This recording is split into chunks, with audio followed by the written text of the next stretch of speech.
L'EFI, c'est mon ami. Aujourd'hui, je vais vous faire une présentation un petit peu technique de l'EFI, du GRUB et comment démarre votre ordinateur. Pour cela, nous allons faire un petit saut dans le temps et revenir en arrière et regarder comment démarrer un ordinateur il y a quelques années.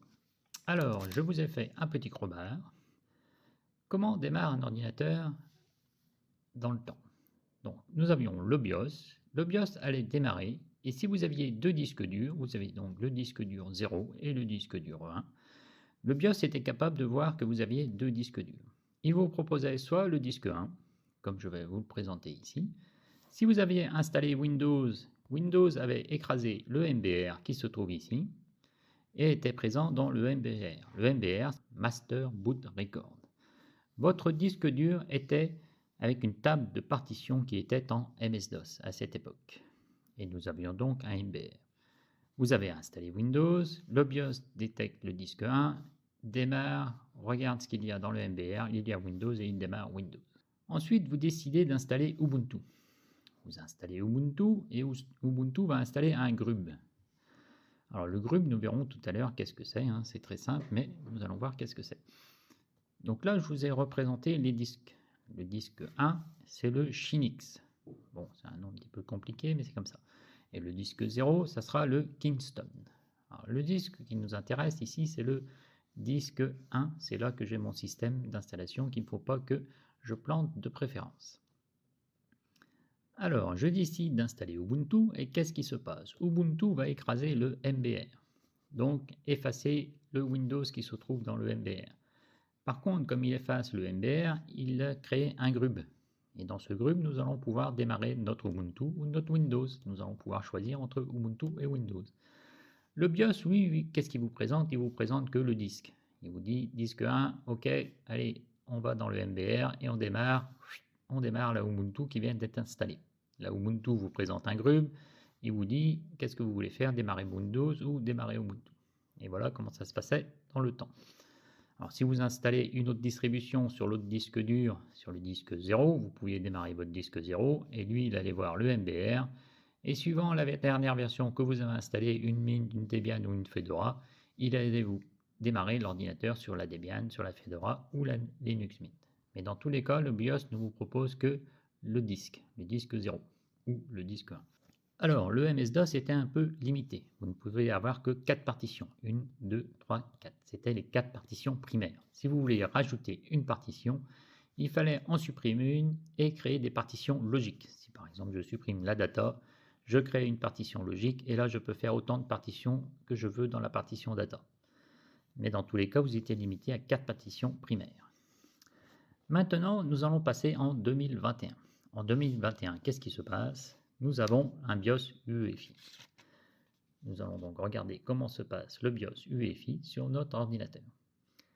Le BIOS UEFI, c'est pareil, il y a un disque 0 qui est le Kingston ici, et il y a un disque 1 avec une partition EFI. On n'est pas obligé de faire une partition EFI sur le disque 2, le disque 0. Mais pour l'instant, c'est comme ça que c'est configuré. J'ai une partition EFI ici. J'ai mon Windows qui est installé et j'ai un Ubuntu qui est installé sur mon disque principal, le Shinix. Alors, comment ça se passe le démarrage de l'ordinateur? Eh bien, c'est très simple. Le BIOS va aller voir le disque 1, mais il va aller voir la partition EFI. Et dans cette partition EFI, il va voir qu'il y a un Windows et un Ubuntu. Et c'est là la différence avec le BIOS EFI, c'est qu'il va vous proposer directement dans le BIOS de démarrer sur Windows ou sur Ubuntu. Alors, nous allons voir maintenant comment est configuré mon ordinateur. Pour cela, je vais lancer le logiciel qui s'appelle Disk. Le logiciel Disk, et nous avons donc le disque Kingston que j'ai représenté ici. Alors le Kingston que j'ai représenté ici, c'est le disque 0. Alors pourquoi le disque 0? Parce que ici, vous allez le voir NVMe0. Voilà, c'est ça qui nous intéresse. Je vous demanderai de vous concentrer sur ce numéro-là. Le reste ne nous intéresse pas. N1, P1, ça ne nous intéresse pas. C'est le 0 qui nous intéresse ici. Alors, on le voit ici. J'ai une partition UXT4 qui est non montée et j'ai une partition data. Celle-là, je n'y touche pas. C'est des données personnelles. Et ici, c'est une partition de libre aussi. C'est ces deux partitions-là que j'utilise pour faire des bricoles et des tests sur l'ordinateur. Et là, nous avons la partition EFI. Alors là, on le voit, type de partition EFI. Je vais la monter avec le petit triangle. Hop, je monte la partition et je vais la consulter en cliquant ici. Je consulte la partition et à l'intérieur, vous voyez, il n'y a rien. Je n'ai pas de système sur le deuxième disque dur qui se trouve ici. Nous allons installer une Debian et nous allons faire des tests. Je ferme donc la partition. Je vais voir le deuxième disque dur, c'est le Shinix. On le voit ici, Shinix ou Skinix. Là, c'est pareil, j'ai une partition EFI. On le voit, elle est montée. Il y a un triangle. C'est normal, c'est celle-là que j'utilise. Elle est montée sur... Alors, pas de bêtises. Elle est montée sur boot EFI. Je clique sur boot EFI. Et là, il ne voudra pas me l'ouvrir. Ce n'est pas un problème. À ce moment-là, je fais autre emplacement pour aller consulter la partition EFI. Je vais dans ordinateur. Je vais dans boot. Et je vais dans EFI. Là, on voit, on a un grub. Là, ce qui m'intéresse pour l'instant, c'est le EFI. Donc, je mets le mot de passe pour entrer à l'intérieur 2 fois, puisqu'il me le demande 2 fois. Je vais dans la partition EFI et qu'est-ce que je trouve? Donc, je vous ai bien expliqué, c'est une partition EFI que je peux lire. La partition MBR que nous avions avant, nous ne pouvions pas la lire. C'était un master boot record, mais qu'on ne pouvait pas lire. Pour le commun des mortels, toujours. Alors, je vais avoir Windows. C'est ce que je vois ici. Microsoft, ça c'est Windows. Ça c'est l'EFI de Windows. Et là, j'ai mon EFI de Ubuntu. Là, j'ai un OEM, ça va être sûrement un boot de Acer qui est installé ici. Je ne touche pas, bien sûr, c'est pas la peine de faire des bêtises supplémentaires. Alors, maintenant, vous voyez, j'ai Microsoft, j'ai Ubuntu. Nous allons donc regarder comment est l'ordinateur. Et là, vous voyez bien, c'est le DEV NVE1. C'est le 1. Donc, c'est pour ça que je vous ai représenté le 1 ici. Et le Shinix est représenté par NVE1. L'autre, si je vais, c'est NVE0. C'est comme ça qu'on va faire la différence. C'est pas très facile à lire. Alors chez vous, ça sera sûrement DEV SDA pour le disque A, SDB pour le disque B. Les numéros qui sont derrière ne nous intéressent pas. SDA ou SDB, c'est tout. Alors, je vais fermer ceci et nous allons redémarrer l'ordinateur et consulter ce qui se passe sur l'EFI. Alors, ce que j'ai installé ou préparé aussi, c'est la Debian Facile. Et là, comme vous voyez, j'ai une Debian Facile qui est présente sur la clé USB que je vais brancher et que nous allons installer ensemble. Attention, est-ce que vous êtes prêts? Je vais arrêter l'ordinateur et nous allons consulter maintenant le BIOS UEFI. Alors le BIOS UEFI, il est présent ici et nous allons le démarrer. Je démarre l'ordinateur et vous allez voir que le EFI est mon ami. Là, c'est le grub. Alors, vous me demandiez qu'est-ce que c'était le grub. Le grub, c'est ça. Alors, le grub se navigue avec les flèches du clavier pour naviguer dans le grub. Alors, j'ai ici la version Ubuntu que j'ai installée et nous allons aller dans les options avancées. Nous allons noter quelques informations. Les informations que nous allons noter, c'est Ubuntu de base. C'est ce que je vous prépare ici, Ubuntu de base, et le noyau c'est 5.8.43. Allez, je note. Ubuntu de base 5.8.43. Alors je le note parce qu'on va faire des bidouilles et il va falloir essayer de suivre un petit peu ce qui se passe sur l'ordinateur avant de tout planter. Je reviens avec la touche échappe en arrière. Ici j'ai mon Windows qui est installé et là j'ai l'EFI. Donc c'est le BIOS. Je vais rentrer dans l'UEFI et nous allons regarder le BIOS, qu'est-ce qu'il me propose. L'intérêt du BIOS UEFI, c'est qu'il est capable de me proposer soit de démarrer sur Windows ou soit de démarrer sur Ubuntu. Il est un peu plus intelligent qu'avant. Avant, il vous proposait que le disque 0 ou le disque 1. Et là, on le voit. J'ai soit ma Ubuntu, là c'est ma clé USB que je viens de brancher, et là c'est mon Windows. Nous allons démarrer sur la clé USB. Pour ce faire, je peux appuyer sur la touche F5 par exemple et remonter. Alors, donc c'est plutôt la touche F6. Je vais remonter la clé USB tout en haut. Je vais faire F10. Je vais sauvegarder et je vais donc démarrer sur la clé USB. Nous allons installer la Debian Facile. et il me dit de tester Debian 10. C'est parti, je vais tester la Debian. Alors le but de ce tuto n'est pas de vous montrer comment installer des distributions, mais plutôt de vous montrer comment fonctionne l'EFI, et donc je vais chanter tout ce qui est installation de système, et nous allons voir comment nous manipulons l'EFI et surtout le GRUB. Alors ce qu'il faut savoir, c'est que quand vous installez une distribution, comme là je vais installer la Debian, c'est la Debian qui va installer son GRUB, et c'est son GRUB qui va être prioritaire. Mais comme nous avons toujours l'EFI qui est derrière, en tâche de fond, nous allons pouvoir utiliser aussi l'EFI pour démarrer la Ubuntu. Là, je ferme ça, ça ne m'intéresse pas. Alors, je vais installer Debian. Alors, qu'est-ce que nous allons faire? Nous allons installer la Debian ici, et ce que je vais essayer de faire, c'est de mettre le GRUB EFI ici. Enfin, le boot de démarrage de Debian sera ici, hein, il ne sera pas là. Donc, le Debian va dépendre du système qui se trouve ici. Alors, attention, c'est parti. Bienvenue. Alors, partitionnement manuel, c'est ce que je vais choisir, hein. C'est un peu comme autre chose qu'on choisit dans Ubuntu. Alors, là, je ne le maîtrise pas trop celui-là, mais on va essayer de se débrouiller. Alors, là, on est sur le Kingston. On le voit ici, Kingston. Donc, ce qui m'intéresse, c'est bien le Kingston, hein. On le voit ici. Donc, ce qui va m'intéresser, c'est la partition FAT32. Ça, c'est la partition EFI. Donc, ça, j'y touche pas. Et par contre, là, j'ai une partition EXT4. C'est celle-là qui m'intéresse, qui fait 15 Go. C'est 15 Go qui vont suffire. Donc, c'est bien la petite partition que j'ai là. La Debian, je vais l'installer là-dedans. Et qu'est-ce que je vais faire? Je vais donc faire modifier. Hop. Il me demande la taille, je garde cette taille-là. Point de montage, je vais garder le point de montage ici. Et je vais faire OK. Système est déjà EXT4. Et je vais faire suivant.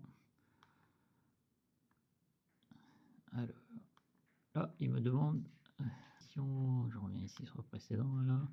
Alors, il veut une partition EFI. Par contre, la partition EFI, je vais lui dire EFI, Shinix. La partition ici. Alors, ça fait 100 mégas. Tac. Donc, je prends la partition FAT32 qui est ici, c'est la partition EFI. On voit bien la partition Windows est là, c'est la partition NTFS, la partition EXT4, ça c'est mon autre partition de Ubuntu, l'original. Donc je vais prendre cette partition là et je vais lui dire que cette partition là, il va l'utiliser comme boot, comme ESP et point de montage, boot EFI. Ce sera un boot EFI de toute façon, ça sera... C'est comme ça qu'on les nomme normalement. Donc on propose boot EFI. Hop, et je fais OK. Donc j'ai bien installé mon boot EFI sur le Shinix, hein, c'est ce qui est marqué là. Et je fais suivant, et il n'aurait pu me marquer d'erreur. Donc là, non. Hop. Le reste, je vais chanter, hein. C'est ma soupe à moi, mais qui ne nous intéresse pas aujourd'hui. Allez, c'est parti. Et voilà, installation terminée. Alors, nous allons faire terminer. Redémarrer maintenant. On va décocher. On va faire terminer. Hop, terminé. On va éteindre l'ordinateur et nous allons voir ce qui s'est passé dans le BIOS. Alors, on éteint ici. C'est parti. L'ordinateur est éteint. Je le rallume. Et là, nous allons voir que le GRUB a été pris par Debian. Hop, et voilà. Comme je vous l'ai dit, c'est Debian qui a été installé en dernier. C'est lui qui prend la main. Et dans le GRUB, l'intérêt du GRUB, comme je vous ai dit, le GRUB normalement se trouve ici, sur Debian. Il est capable de vous proposer ce qu'il y a sur l'ordinateur, c'est-à-dire Windows et Ubuntu. Nous le voyons, Windows est là, Ubuntu est là, la 24.2. Alors, ce que nous allons faire, et là nous le voyons, hein, ici c'est bien le numéro 1 de Ubuntu qui est là. Et là le Windows, on voit bien, il est sur le NVE 1.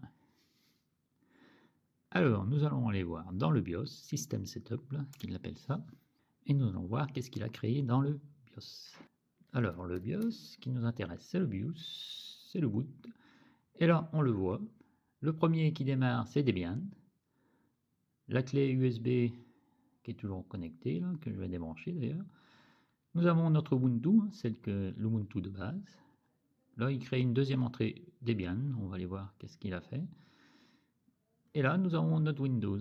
Alors, ce que nous pouvons faire, c'est que comme nous avons démarré notre Debian, on a vu tout à l'heure, c'est la Debian qui a son groupe qui est affiché. Nous pouvons démarrer la Ubuntu à la place. Pour cela, je vais faire F5, je crois, ou F6, F6, hop, j'ai remonté la Ubuntu et je l'ai mis tout en haut. Donc c'est la Ubuntu qui va démarrer en premier. Donc nous allons revenir à la version de base. Alors je fais F10 pour sauvegarder et je valide. Donc qu'est-ce que nous avons fait? Nous avons remis la Ubuntu en premier grâce à l'UEFI directement. L'UEFI est capable de voir qu'il y a Ubuntu et on l'a remis en premier.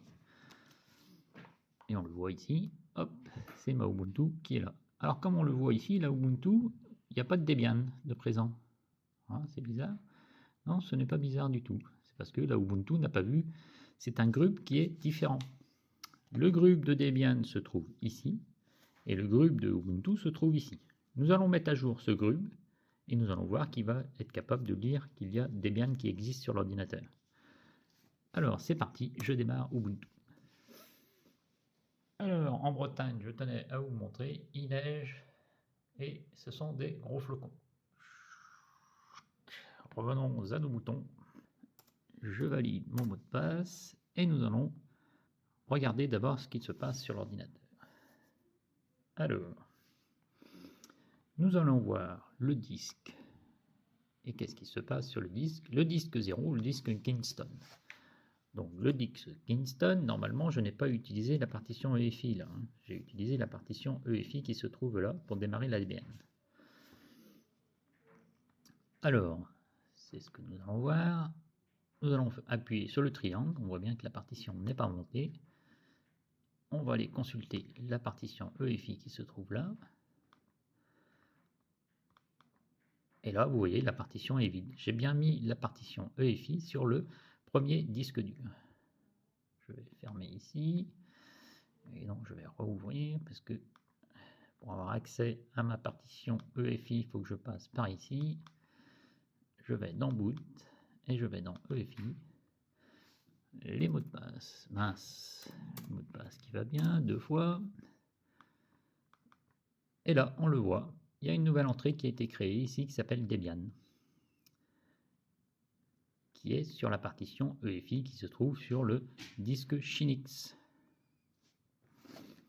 Le disque Shinix qui est celui-ci. Alors, ce qu'il est possible de faire, comme ici, j'ai une partition EFI que j'avais créée, que je n'ai pas utilisée pour l'instant. Je peux faire un copier-coller. C'est-à-dire, je peux prendre la Debian qui se trouve ici, faire un clic droit, je vais la copier. Et qu'est-ce que je vais faire? Je vais vous montrer ça. Donc, je vais copier la Debian. Je retourne sur mon disque 0 Kingston, le disque 0 Kingston qui se trouve ici, et je vais utiliser la partition EFI ici, qui était vide tout à l'heure. Je vais à l'intérieur de la Debian, je fais un double clic, je fais un clic droit et je fais coller, tout simplement. Je fais tout ignorer, erreur de l'obtention de l'information concernant Debian. Monter, tout ignorer. Voilà. Il ne va pas coller mon bazar.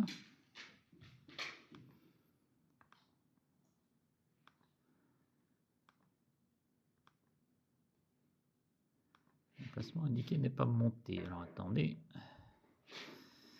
C'est pourtant comme ça que je fais d'habitude. Je vais aller dans l'explorateur de fichiers. Emplacement, ordinateur, boot, EFI, EFI, Debian, copier. Normalement, si je fais copie, il devrait être capable de le mettre ici.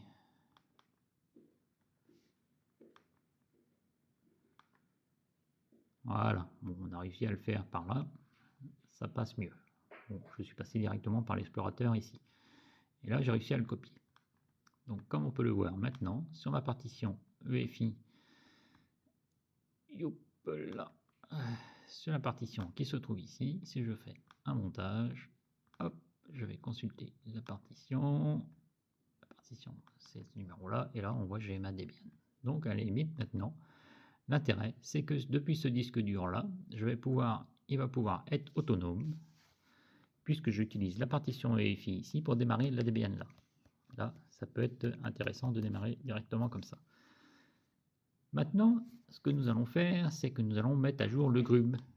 Le grub. Pour cela, c'est facile. Il suffit de taper dans un moteur de recherche grub Ubuntu.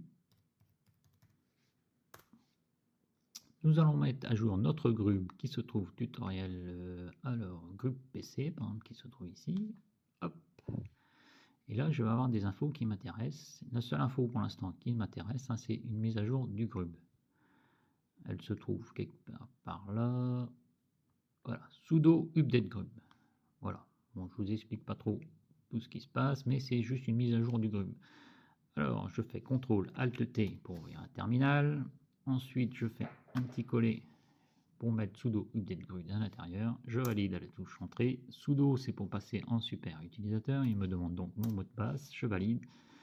Et là, il va consulter l'ordinateur, les disques durs et trouver toutes les distributions qui sont présentes sur l'ordinateur. Et là, on le voit, il a trouvé la Debian. La Debian est là, la Debian 10 Booster qui se trouve sur NVMe 0. C'est bien sur la 0. La Windows, il est là sur la NVMe 1. Et bien sûr, la Ubuntu qui est présente, hein, c'est celle-là qui doit être là et qui est présente. Donc là, maintenant, je vais fermer. Je vais éteindre l'ordinateur et nous allons voir qu'est-ce qu'il nous propose pour le grub. Là, je vais fermer. Nous allons d'abord passer par une extinction. On redémarre. Nous allons voir donc le nouveau grub qui nous est proposé par Ubuntu avec la mise à jour. Là, je m'arrête un petit peu et on le voit, il a rajouté la ligne Debian qui se trouve ici. Alors, je vais prendre mon petit crayon. La ligne Debian a été rajoutée, on le voit ici.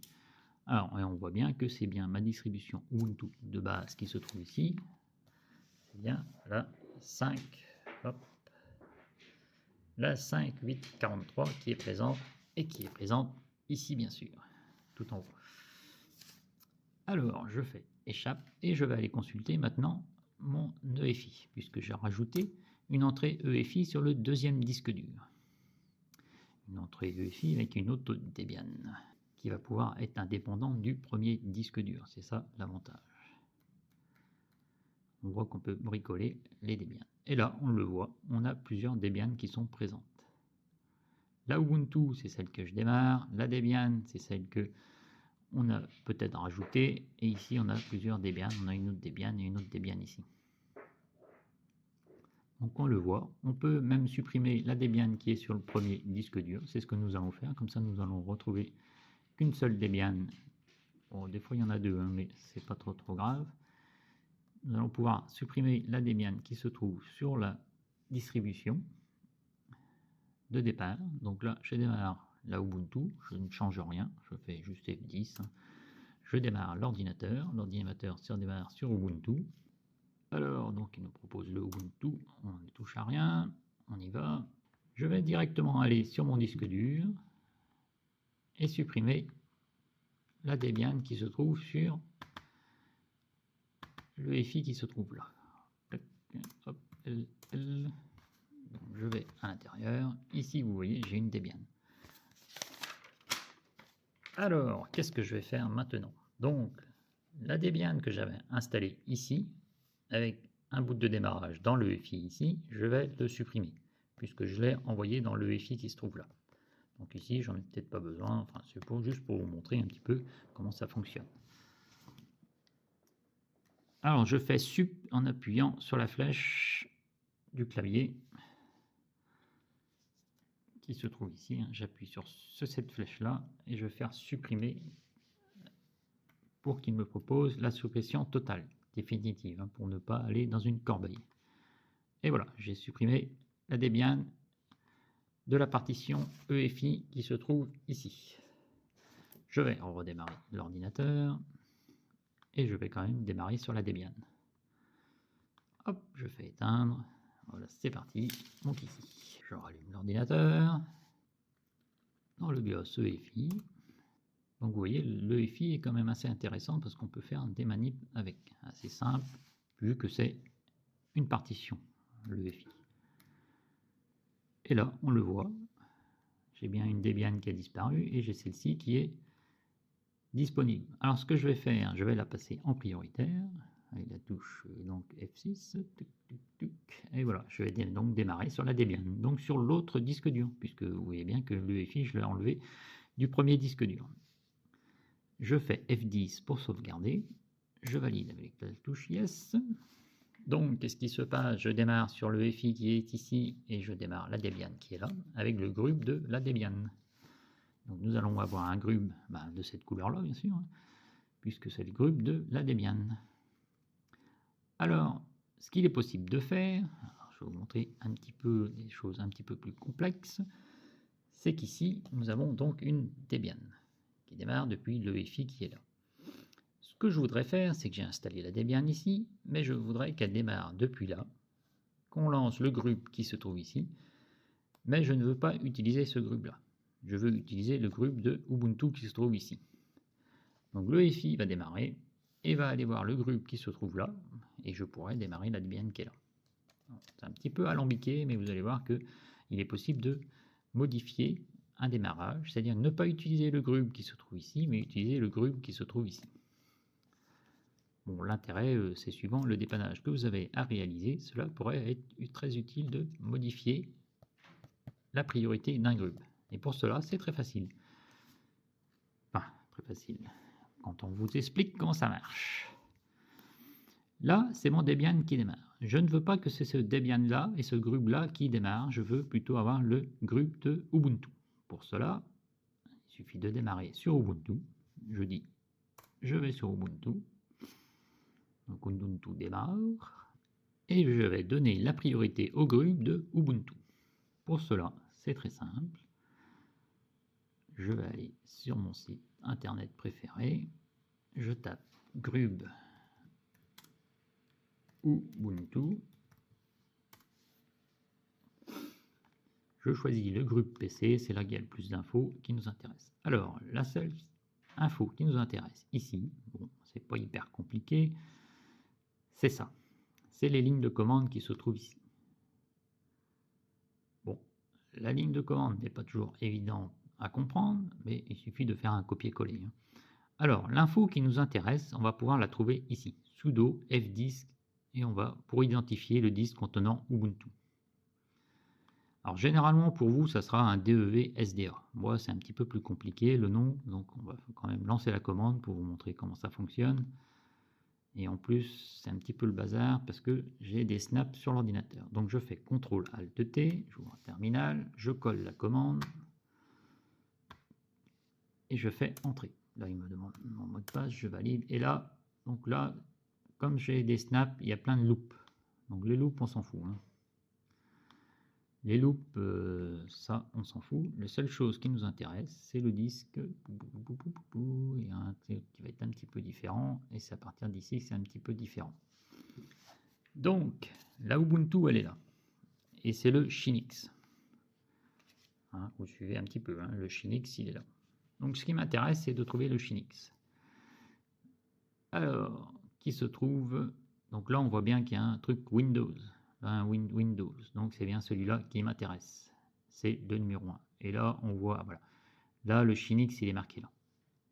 Alors, je vais prendre mon crayon, le Shinix il est marqué là, donc c'est ce disque dur là qui m'intéresse. Donc il va falloir que je trouve le code de ce disque dur là, et le code de ce disque dur là il est noté ici.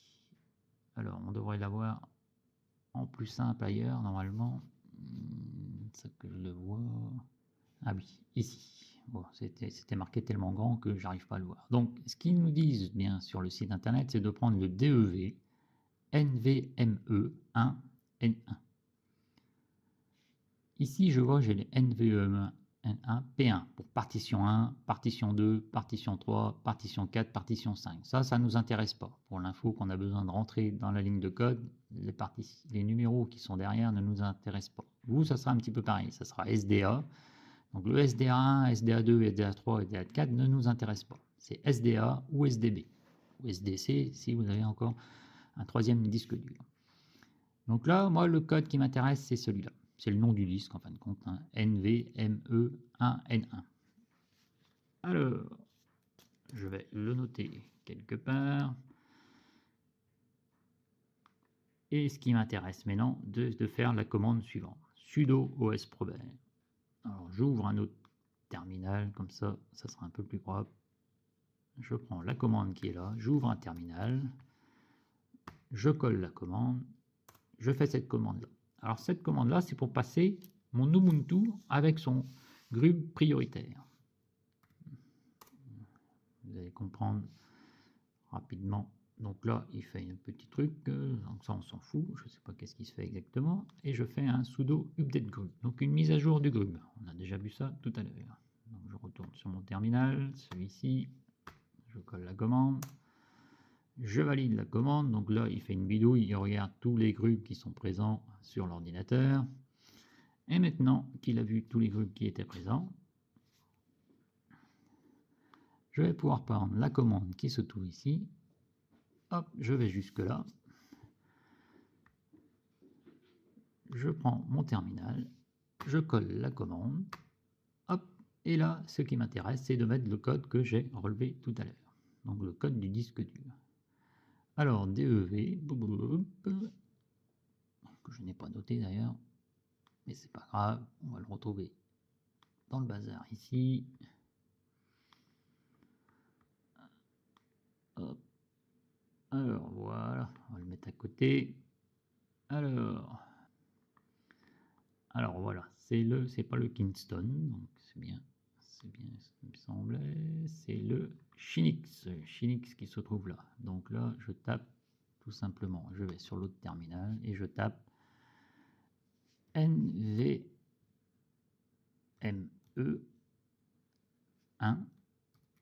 N1. Alors, si je vais faire des bêtises, il faut me le dire, hein, parce que je vais peut-être tout planter là. Alors, j'ai bien pris NVMe1N1. Voilà, c'est tout ce qu'il me demande. C'est ce qu'il me demande ici, hein, le code du disque d'Ubuntu, par exemple SDA, mais sans les chiffres. Hein. Et voilà, je vais donc repasser mon grub en prioritaire. Je viens sur mon écran ici, je valide avec la touche entrée. Il fait l'installation de la plateforme EFI, installé, terminé, sans erreur. Voilà, c'est formidable. Je ferme ceci, je ferme cela. Donc, je peux juste de mémoriser sudo osprober. C'est là que ça se trouve, le bazar qu'on a besoin pour repasser un grub en prioritaire. Parce qu'à chaque fois que vous installez un Ubuntu, c'est la dernière version d'Ubuntu qui est prioritaire. Je prends un exemple très simple, j'installe une Linux Mint. Ça sera le Linux Mint qui va présenter son grub. Comme là, j'ai installé une Debian, et c'est Debian qui présente son grub. Et si le grub ne me plaît pas de la Debian, je peux prendre le grub qui se trouve ici. Alors attention, c'est le grub qui se trouve ici maintenant. Hein. Il faudra bien savoir qu'on peut démarrer par ici pour arriver sur le grub qui est là pour revenir ici. Hein. Ça peut être complexe des fois les démarrages. Alors si je démarre directement Ubuntu ici avec le UEFI, je peux directement démarrer le UEFI ici. Là, ce qui se passe, c'est que je démarre le UEFI qui se trouve ici pour démarrer la Debian et on va démarrer le groupe de Ubuntu qui se trouve ici. Alors, je vais fermer tout ça. Je vais éteindre l'ordinateur maintenant, qu'il a pris en compte l'information. Donc là, j'ai juste mis un groupe prioritaire. Je démarre l'ordinateur. Nous allons voir. Nous allons passer par le BIOS, hein, comme ça vous allez voir ce qui se passe. Je passe par le BIOS. Et je vais aller voir le boot. Et là, on le voit bien. On va repasser la Debian en prioritaire. Là, c'est la Ubuntu qui est passée en prioritaire. Là, je vais repasser celle-ci en prioritaire. Hop, hop, Debian. C'est la Debian qui va démarrer.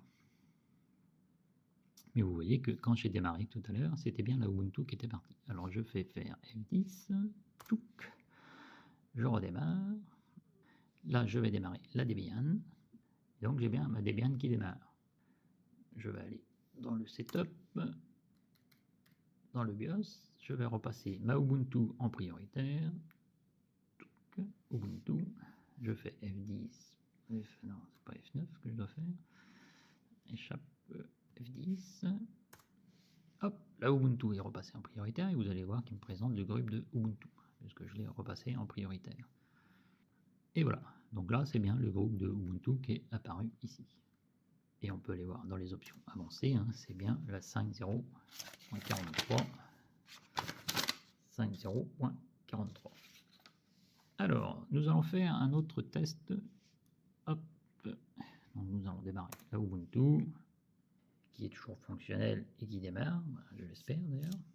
La Ubuntu est là et fonctionnelle. Nous allons hop, redémarrer l'ordinateur et lancer la Debian. Nous allons aller directement dans le BIOS, modifier le démarrage et lancer la Debian pour voir qu'elle fonctionne quand même, parce qu'on n'a pas relancé depuis tout à l'heure. Depuis nos petites magouilles, hop, je vais dans Debian, je vais repasser ça en prioritaire, tac, Debian ici tout en haut, et je vais faire F10. Hop, sauvegarder, je valide. Là, c'est la Debian qui va démarrer. La Debian est présente, tac, le noyau c'est le 4.19. Et voilà, donc nous avons bien notre Debian qui est démarré ici. On n'a pas de souci, on n'a pas tout planté la machine. Alors, nous allons maintenant éteindre l'ordinateur et tester d'installer un autre système. Alors, pour cela, nous allons installer par exemple une... Qu'est-ce que j'ai que je peux installer? Ah voilà, on peut installer une Mint. Alors, une Mint, c'est une Ubuntu, hein. C'est la même chose qu'une Ubuntu.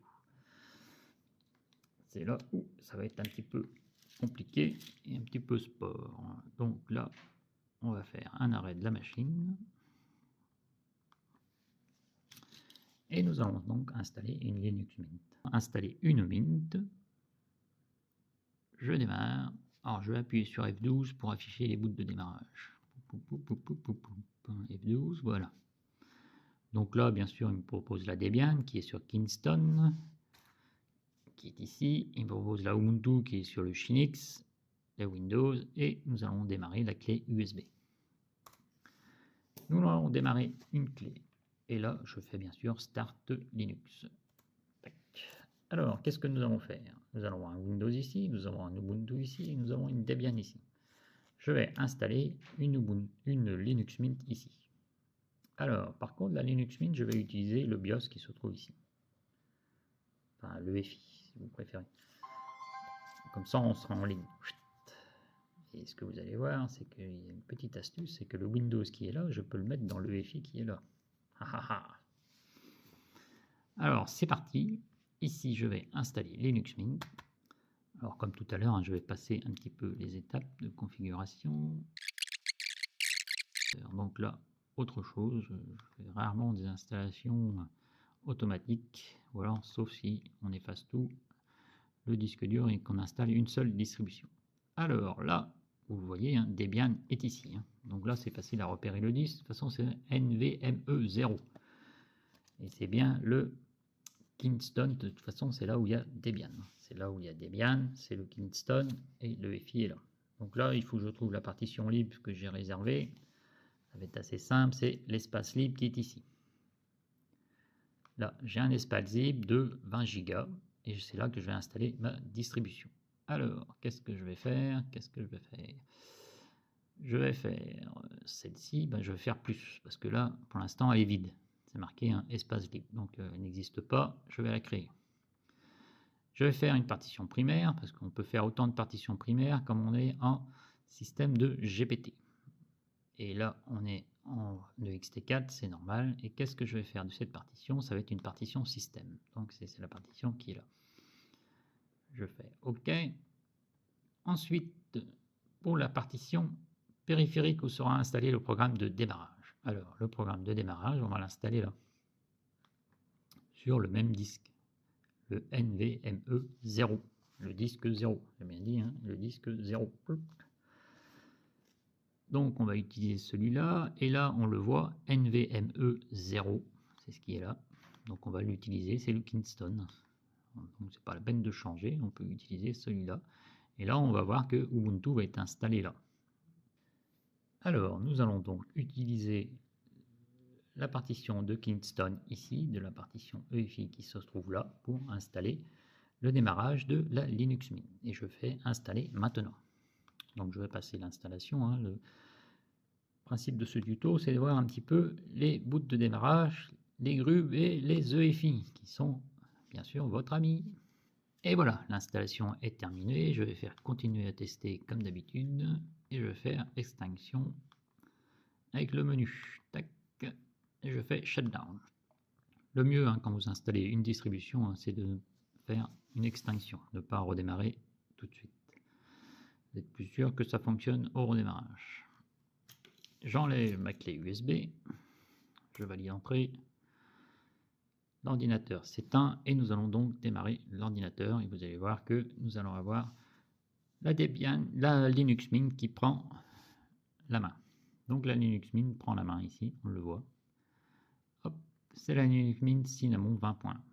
Il a vu bien sûr, comme il crée un grub, il a vu la Debian qui existe, il a vu la Windows, il a vu la Ubuntu 20.04, tout le monde est là, tout le monde est rassemblé. Je vais aller maintenant dans l'EFI et nous allons voir que des entrées ont été rajoutées. C'est là l'intérêt de l'EFI, c'est qu'on a tous les systèmes qui sont installés sur votre ordinateur sont présents. Alors, on le voit ici, j'ai ma Ubuntu, j'ai ma Debian et j'ai une deuxième Ubuntu qui est présente. Alors bon, c'est pas facile à distinguer les Ubuntu des Ubuntu, mais la dernière que j'ai installée, c'est celle-ci, donc c'est celle-ci qui a pris la main. La Debian, bon, on n'y touche pas, on va la laisser là. Alors ce que je vais faire, je prends la une qui est tout en haut, donc la Ubuntu de Linux Mint que je viens d'installer, et je vais la passer en dernier. Alors pour cela, je fais faire sur la touche F5, tac, tac, et je la passe en dernier. Je vais donc avoir la Ubuntu, celle-là, c'est la Ubuntu de base qui est là, et je vais la passer en premier. Alors, F6, je crois, et voilà. Je valide par la touche F10, je valide Yes, et nous allons voir que nous allons démarrer notre Ubuntu que nous avions au départ. Donc on peut revenir à la config d'origine, tout en ayant installé une autre distribution sur l'ordinateur, grâce à l'EFI. Et là, je le vois, j'ai ma Ubuntu, c'est bien ma Ubuntu de base. Hein. Je fais avancer. 5.8.0.43 et je vous confirme ici hein, 5.8.0.43 c'est bien ça. Je fais échappe et comme vous le voyez ici j'ai ma Debian qui est présente et je n'ai pas ma Linux Mint. Bien sûr parce que Ubuntu pour l'instant n'a pas vu de Linux Mint passer. Il faut faire un update grub pour voir la Ubuntu. Alors je vais faire un démarrage de ma Ubuntu parce que c'est celle-là que je veux qu'il soit comme système principal et qui fonctionne sans souci. Les autres, c'est pour des tutos et pour vous expliquer comment ça marche. Bon, après que j'ai compris, bien sûr, parce que des fois, je ne comprends pas tout. Et quand j'ai bien foutu le bordel, il faut bien réparer et on finit par comprendre comment ça marche.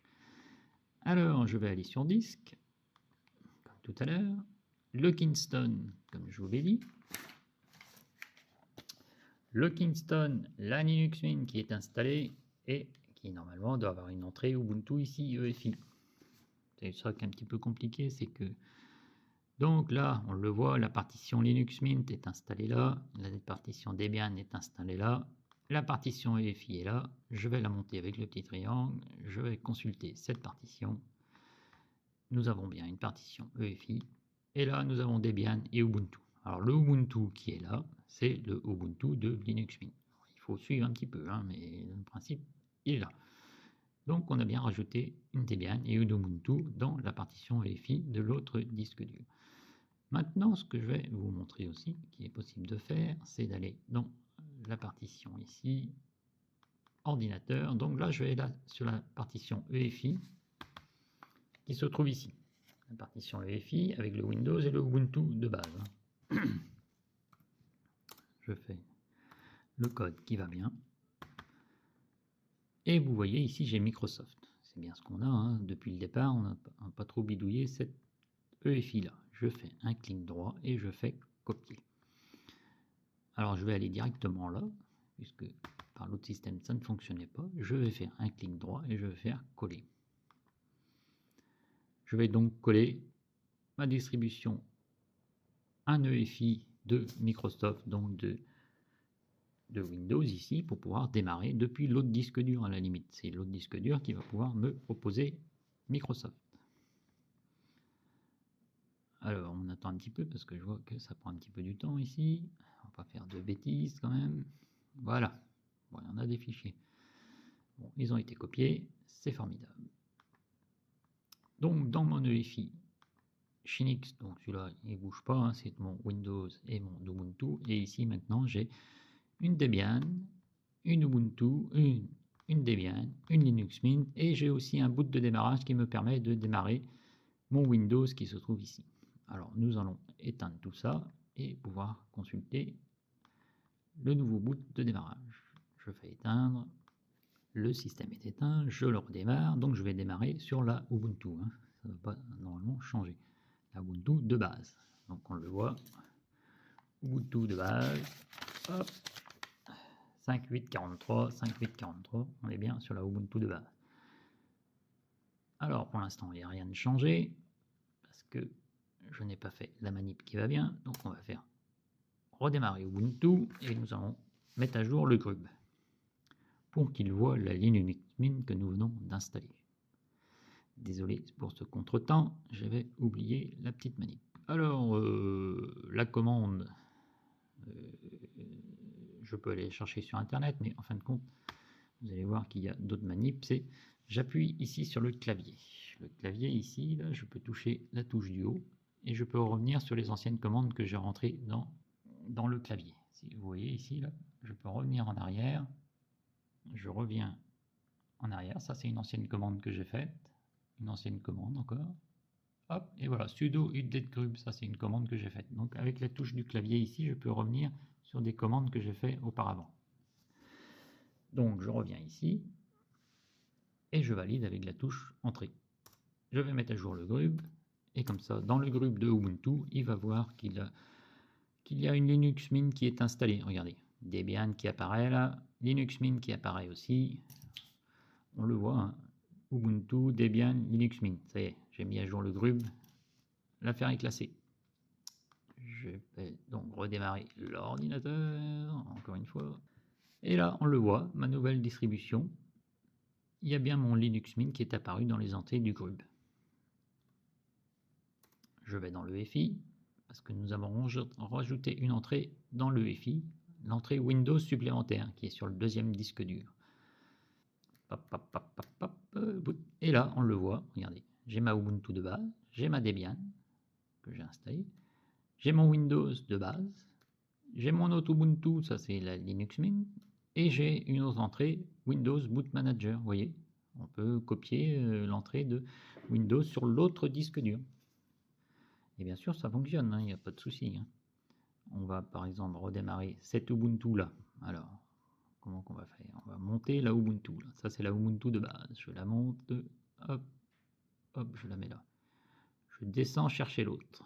Je la redescends. Hop, hop, hop. Voilà. Là, c'est la Linux Mint qui va démarrer. Si vous suivez à peu près. Je valide par la touche F10. Et là, c'est ma Linux Mint qui démarre. Hop, nous allons tester le démarrage de Linux Mint. Bon, c'est pas facile à suivre parce que c'est tous des Ubuntu, mais on s'en sort quand même. Et vous voyez tout en haut là, c'est bien Linux Mint qui est en premier. Linux Mint 20.1. Je démarre ma Linux Mint, c'est parti mon kiki. Alors le sudo OS Prober, en fin de compte, c'est un peu un petit doublon avec le EFI. C'est ce qu'on utilisait avant, sudo OS Prober, parce qu'on n'avait pas accès au MBR. Donc on ne pouvait pas trop bricoler ça. Maintenant, avec le EFI, en fin de compte, on bouge le EFI et on change les bouts de démarrage. Ce qu'il faut savoir, c'est le dernier système installé qui prend la main. C'est toujours un petit peu ça le souci. Donc voilà, ça c'est ma Linux Mint. Bon, j'ai le logiciel disque aussi qui doit être présent dans ce système. Disque. Non, pas de système disque. Attendez. Ah oui, il est en anglais. Disque. Disque DISK. Voilà. C'est parti. Donc là, vous voyez, je retrouve la même chose. Le Kingston est ici. Et là, on le voit, il est monté. C'est bien cette partition-là, EFI, qui est montée. On voit bien, il y a un petit triangle ici, c'est celle-là qui est utilisée. Et la partition qui se trouve sur le Shinix, comme on voit ici, hein, le Shinix, pour l'instant, elle n'est pas montée. C'est pas celle-là qu'on utilise. Donc c'est bien cette partition-là qui est utilisée. Et si je clique là, je vais peut-être pouvoir la consulter. Non, c'est un peu le même principe. Une fois qu'elle est montée, il ne veut pas que je la consulte. Donc c'est pas grave, hein, pour la consulter, il suffit de faire, c'est le même principe. Donc on va dans périphérique. On doit aller dans périphérique. Alors c'est la partition, c'est laquelle d'abord? Système, ça va être dans système de fichiers. Système, et là on a le boot. Et là on a le FI. Là il va vous demander le mot de passe, je valide. Encore une fois, le mot de passe, bon, comme ça. Et là vous voyez bien, hein, je suis bien sur le FI qui est présent ici avec le Debian, le Linux Mint, et là j'ai rajouté un Windows qui se trouve ici, hein, le Windows que j'ai rajouté qui se trouve là. Bon, donc là on voit bien, le Debian est là, le Linux Mint est ici. Alors, ce que l'on peut faire pour vous montrer que ça fonctionne quand même, hein, c'est pas des conneries que je raconte tout le temps. Ici je vais aller là, j'ai la partition EFI qui est là, je vais la monter. Je vais sur ma partition EFI, pouf pouf, Microsoft. Allez, clac, on supprime. Alors comme je vous ai dit, hein, pour supprimer, voilà, j'utilise pas la corbeille. Donc je vais appuyer sur la touche qui se trouve ici, sur celle-ci, et je vais appuyer sur la touche sup. Bon, attention, c'est une suppression définitive, hein, ça passe pas par la corbeille, donc si vous faites une boulette, c'est définitif, comme dirait l'autre. Donc là, je supprime. Je l'ai enlevé de la partition, le Windows de la partition système qui se trouve là. Pourtant, mon Windows est là. Mon EFI est là. Et je l'ai enlevé de cette partition-là. Donc, on va avoir un Windows en moins dans le système EFI du BIOS. Je vais maintenant éteindre l'ordinateur. Extinction. Linux Mint. Je n'ai rien changé dans le BIOS. Hein, vous voyez, Linux Mint est là. Je vais aller dans le BIOS. Et nous allons démarrer un Windows. Wow, on va voir si ça marche. Alors le BIOS, et là donc on le voit, j'ai ma Linux Mint, ma Debian, ma Ubuntu, et ça je vais le passer en premier. Donc avec la touche F6, je passe en premier ma Windows Boot Manager. Je fais F10 pour valider, et je fais Yes. Alors le problème de Windows, c'est qu'il démarre tout seul, et il n'est pas très fut-fut, c'est lui qui démarre, et il vous propose rien en échange. Il ne vous proposera pas de démarrer Linux Mint. Alors vous voyez ici, hein, c'est bien Windows qui démarre. C'est ça un petit peu le problème de Windows. Bon, on peut sûrement installer des bouts de démarrage, hein, mais il ne le fait pas d'office. Donc voilà, j'ai démarré. Alors là, oui. Alors, le code ici est resté un peu compliqué. Voilà, j'ai démarré ma Windows, elle est toujours présente sur l'ordinateur. Hein. Vous voyez, on a bricolé un petit peu le FI, tout ça, et bon, tout fonctionne toujours. Je vais donc arrêter l'ordinateur. Alors, pour avoir les bouts de démarrage ou le FI, là, il faut, comme on fait déjà, il faut appuyer sur la touche Maj ici. La touche Maj, j'appuie sur la touche Maj. Et ensuite, je vais faire, hop, redémarrer. Si vous appuyez sur la touche Maj et redémarrer, je vais avoir accès au bout de démarrage. Ou accès à l'EFI, si vous préférez. C'est comme ça qu'on fait pour pouvoir redémarrer et installer Linux sur un ordinateur qui est sous Windows. Alors là, hop, il est venu ici, je ne sais pas pourquoi, mais il est venu toujours sur un accès qui me permet d'accéder à l'EFI. Hop. Bon, deux fois ça ne marche pas toujours 5 sur 5. Là, je vais aller dans le BIOS. Normalement, il aurait dû me présenter directement le BIOS. Alors, je ne sais pas pourquoi. Des fois, il ne fait pas toujours ce qu'on veut. Donc c'est la Ubuntu qui est revenue en boot prioritaire, on ne sait pas trop pourquoi, mais c'est comme ça. Donc ça c'est ma Ubuntu, alors laquelle que c'est, je ne sais plus, j'ai pas trop fait gaffe quand l'image est passée, mais bon, c'est pas bien compliqué, il suffit de rentrer, de mémoriser F10, et puis on va voir qu'est-ce qui se passe, laquelle version de Linux qui démarre. Et je vais revenir à la version de base. Hein. Alors là, donc ça c'est la Linux Mint. Bon, ça m'intéresse pas trop. Donc je vais retourner dans le FI. Hop, donc c'est celle-là. Et je vais faire donc F6. Tac, tac. Alors, hop, et l'autre je vais l'éloigner un petit peu en faisant F5. Voilà. Et je vais remettre Debian un peu au-dessus, par exemple. Là, tac. C'est pas mal ça. F10 pour mémoriser. Je fais yes et c'est parti. Alors vous voyez, le FI c'est pas si compliqué. On peut le copier, on peut le déplacer, on peut faire. Et là donc vous voyez, hein, c'est bien mon Ubuntu de base qui a repris la main. Alors là maintenant j'ai tout disponible, j'ai mon Windows, j'ai mon Debian, j'ai ma Linux Mint. Bon, c'est assez sympa. Hein. Et dans les options avancées, c'est là que je contrôle que j'ai bien hop, mon Ubuntu de base, hein, qui est bien là, 5.8.43, parce qu'avec tous les Ubuntu là, c'est pas toujours facile de savoir lequel qui démarre. Mais là, on le sait exactement qui va démarrer. Et c'est parti. Et voilà, ma Ubuntu a démarré. Alors, une petite info supplémentaire pour vous montrer. Alors, pourquoi le disque Kingston et pourquoi pas le disque Shinix? Bon, comment choisir le disque? Bon, le disque Shinix, c'était l'installation d'origine. Et bon, c'est comme ça que ça a été fait. Ils ont créé la partition. Je n'ai pas touché à cette partition-là. Hein. C'est la partition EFI d'origine, bon, qui fait 100 mégas. Bon, le mieux, moi je préfère, quand j'en crée une, je fais une 250 mégas, un petit peu plus de place. Bon. Ici, comme on le voit, a fait 100 mégas, et c'est la partition d'origine qui a été installée par Windows, qui se trouve ici. Ensuite, j'ai installé mon Linux ici. Mais pourquoi ont-ils installé le système d'exploitation sur ce disque-là? Bon, en fin de compte, il suffit d'aller ici et de faire le test de performance du disque. Et là, on le voit, on a un chiffre ici qui est à 1620. Alors, je vais le noter. Hop, le disque Shinix. Alors, SKHY, on été faire compliqué. Le disque Shinix est à 1620 pour 1 milliseconde. Alors, hop, je vais sur le disque Kingston, qui est aussi un SSD. Hein, et je fais test de performance du disque. Poup. Et là, on le voit, on n'est plus à 1620, hein, mais le Kingston est à 1560. Il est un petit peu moins performant. Donc c'est pour ça qu'ils ont installé le système d'exploitation. Il faut l'installer sur le disque dur le plus rapide. Et ensuite, bon, le Kingston, je l'utilise pour installer des systèmes aussi, mais c'est pas celui-là que j'utilise en principal. Et on voit, il est un petit peu moins rapide au niveau lecture-écriture. Alors, je peux vous montrer une petite différence avec un disque dur externe. Je mets en pause, je vais chercher un disque dur. Alors, j'ai trouvé des disques durs, je viens de les brancher, et comme on le voit ici, j'ai un disque de 2 Tera. Alors, 2 Tera, c'est un Western Digital, mais qui n'est pas SSD. 2 Tera en SSD, ça va coûter bonbon. Et là, je fais un test de performance. Lancer le test. Démarrer le test. Alors, il veut des infos.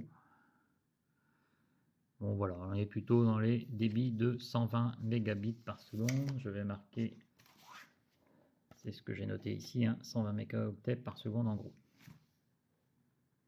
Allez, je fais fermer. Et je vais aller sur un autre disque dur, c'est un SSD. Ça, c'est un SSD en disque dur externe aussi. Hein, c'est un petit disque dur comme ça que j'ai mis dans la boîte. Donc celui-là, je vais le tester en rapidité. Il est branché en USB hein, comme l'autre. Et on va voir le test de performance. Et là, on est plutôt dans les 460. Et là, donc, c'est celui-là, c'est quoi? C'est Samsung. Donc, Samsung 420 mégaoctets par seconde. Donc, on le voit bien. Un disque SSD est plus rapide qu'un disque dur normal. Alors, si vous avez un disque dur classique sur votre ordinateur, c'est là que vous perdez beaucoup de performance sur votre ordinateur. Vous installez à la place un SSD et vous allez gagner énormément en rapidité. C'est, je pense, la première évolution à faire sur un ordinateur qui date un petit peu, c'est de mettre un SSD qui est beaucoup plus rapide, hein, on le voit bien. La différence entre un SSD Rien qu'en USB, déjà, on le voit, la différence est énorme. Hein. Ici, on est vraiment en test en 460 mégaoctets par seconde. C'est vraiment un peu plus rapide, tandis que celui-ci, si je regarde les tests de performance, hein, c'est vraiment beaucoup plus lent. Hein. On est plutôt dans les 100 mégas, 120 mégas en rapidité d'écriture, lecture-écriture. Voilà, alors j'espère que cette vidéo vous aura plu. Je vous dis kenavo et à bientôt.